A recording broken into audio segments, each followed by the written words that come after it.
Fred here, welcome back to the Gear Obsession channel. I've been looking for the perfect survival knife for about a year, and I think I found it. So stick with me, and I'll show you what it is.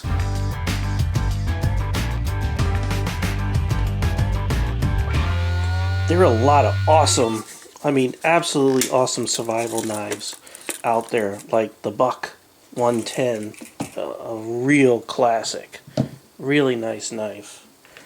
And then, of course, the K-Bar, Kill-A-Bear, another outstanding knife, also considered by some as a survival knife. All of these are.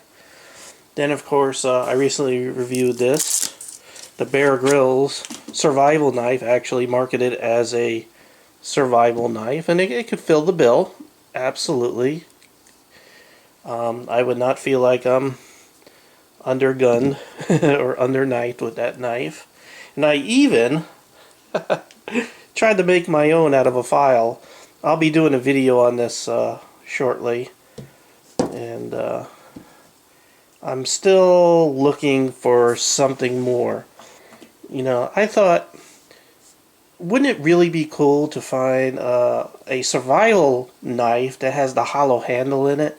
You know, those cheesy ones, but I didn't want a cheesy one. I wanted a very good made one, a very well made one. And I really was coming to the conclusion that, you know, I don't think they make them. I was going to yard sales, or, I'm sorry, not even garage sales, what do you call those things? Flea markets, yeah. And they had some really cheesy ones, and I went online, and there were $20, $30 ones, and again, all cheesy. Then comes the Schrade Extreme Surivial Knife. Check this out. This is just incredible.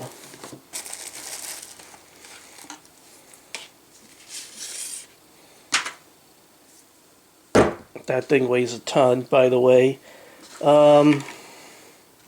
This is the Schrade Extreme Surivial Knife, model SCHF2. It's a Bowie clip point type of blade. They also have another model. It's the SCHF1, and it is a spear point.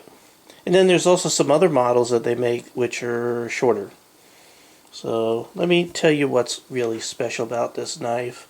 This knife is made out of a single piece of steel. It's milled out of a single piece. And I'll tell you why that's important in a second. It's a hefty 1 pound 2 ounces. This thing, it's like a rock. The blade is 1/4 of an inch thick and 7.5 inches long. And this whole knife, handle, blade, everything is 1070 steel. Now I told you I was going to tell you why it's important that this is made with one piece of steel. Most of those survival knives that have a hollow handle in it, the blade is attached or either by being pinned or welded or bolted in there. And if you use that kind of knife at all, eventually it's going to break right where it's connected. That's the weak point. It's a very weak point in those type of survival knives. Well, not with this one. I mean, this is a solid piece of metal, a solid piece of 1070 steel. Let me tell you a little bit about 1070 high carbon steel. Those of you might know the K-Bar. The K-Bar is made out of 10 series steel, but it's made out of 1095. Now 10 series steel like 1095, 1084, 1070, 1060, 1050, etc. 1095 being the most popular type of 10 series steel. In order of 1095 down to 1050, you generally go from higher carbon to less carbon in the steel. So what does that do? Well, you get better edge holding, better edge retention with the K-Bar than you will with this, which is 1070. However, this is a tougher steel, so it's a little more rigid, but you have better edge retention in the 1095, but you have less edge retention, but it's tougher. So this is a much tougher steel. Less edge retention. Now the, again, this being 10 series steel, it's not stainless. There's no chromium in the steel. That's why 10 series knives, such as, again, enter the K-bar, is usually coated. And this as well is coated to help keep it from getting rusty. It's also good probably to keep a little light coat of oil on here. So this knife cost $50. That's right, it's incredible. $50 for this, and I haven't even showed you everything yet. This is a very well executed copy, because I know some of you are already yelling about this. It is a copy of the venerable Chris Reeve project, which was discontinued in 2009, and it sold for $350 a knife. This is $50, and it's a very well executed copy. Now, to be fair, the Chris Reeve project knife was made of A2 steel, which costs about 5 times more than the 1070 steel. And for those of you who don't know who Chris Reeve is, he's Superman. Was Superman? No. He is a famous knife designer, and he's probably most known for the Sebenza. I know you see a lot of knife reviews on the Sebenzas, another incredible knife. So anyway, this Schrade knife is not made in the US, it's made in Taiwan. Now I know it says Schrade, and you're like, hey, Schrade knives are made in the USA. Well, that's since 2004 when they went out of business. The name was bought by Taylor Brands LCC. You can see that on the box here somewhere. There you go. This is the same company that distributes the Smith & Wesson knives also. So, did I mention this is a hollow handle? This is why I love this knife. I wanted a hollow handle knife like this. So, here you go. And what do you need out there in a survival situation? A toolkit. I don't know what they were thinking. Yeah. But, you know, I guess it could be handy. Hey, let's say you're in a survival situation in a computer lab. But it has all kinds of bits here, different torques and Phillips and flatheads all in here. But you could take it off and put whatever you want in here. You know, your matches, your fishing hooks. Let's take a look inside that handle, by the way. You know, put some band-aids in there. There it is. It's completely hollow. And you can see there's no nut or anything holding that blade on. It's one solid piece. It's milled out. Absolutely incredible. So you can, now, this is, the tail cap here is aluminum, and that's a little bit of a disappointment. It was also with the Chris Reeves model, because if you're going to use it as a pommel, steel would have held up better than the aluminum. By the way, there is a gasket right here to help keep the compartment dry, and this hole here, you could take this cheesy lanyard off. By the way, it's not even real 550 cord, and if you notice, it has this straight rod right in here, which I can't get out, but this rod, what you could do is put it through that hole right in there, just drop it in there, and then there's a nut on here that you could tighten that rod in here, and then you could use that to help get more leverage when turning some of these drivers. So let me go ahead and pop all this back together. So, you know, I mean, for a survival knife, I think it's kind of weird that they put a toolkit in there, but again, put what you want in there. Just take it out and put what you want. Has very nice knurling on there. Nice grip. If you notice, see how that sort of comes in? Makes it very comfortable with this kind of grip right like there. And you have yourself a handguard right there. See the writing? By the way, is it sharp? Is it sharp out of the box?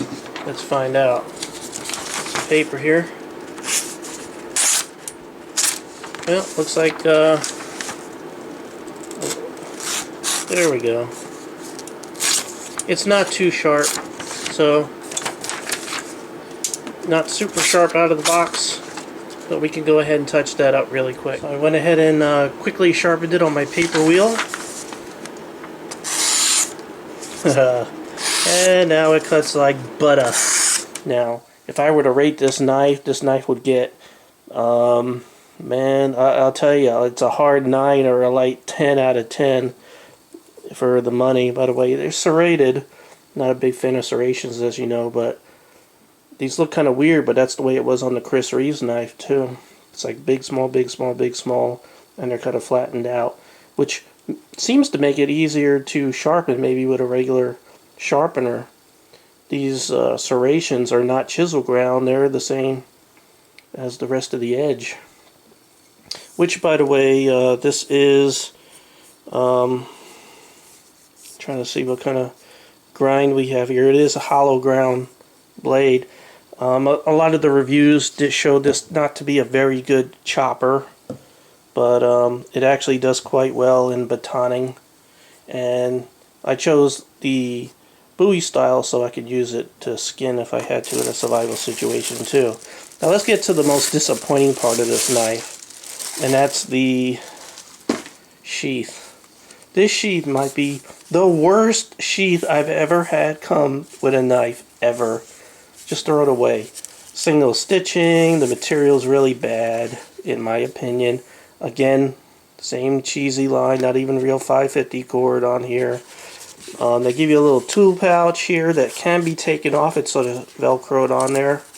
And you could take the tool pouch off and then it looks even cheesier.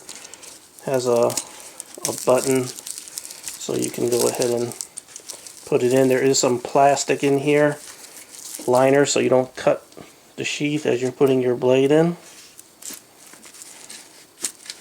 And it doesn't even go all the way in. I don't know. This thing is terrible. And put this on here, and it does move up and down a little bit. Very poorly executed. By the way, the sheath, made in China. Made in China, piece of garbage. So, you know, I don't know. Find a Chris Reeves sheath for that knife and use it, because this sheath's crap. So because the sheath that comes with it, I'm giving the whole total package a 8 out of 10. As far as warranty, you get a lifetime limited warranty, typical thing, you know. If they say that you abused it, basically they say you bought it. If not, you send it in, pay $6.95 for shipping, and they'll fix it and ship it back to you. They'll probably just give you a new one fresh from Taiwan. So I'll tell you, I think I found the perfect survival knife for me. I really, really, really wanted one of those hollow handle ones, but I didn't know they made one this good for this price.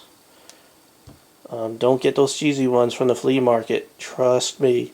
Just save up a couple of extra bucks and get this. And then if you have a lot of money, while you can still get them, get the Chris Reeves project. That costs $350, because that knife is the best hollow handle knife out there, bar none.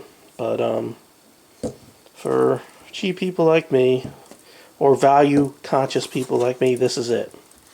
The ultimate survival knife here at the Gear Obsession channel.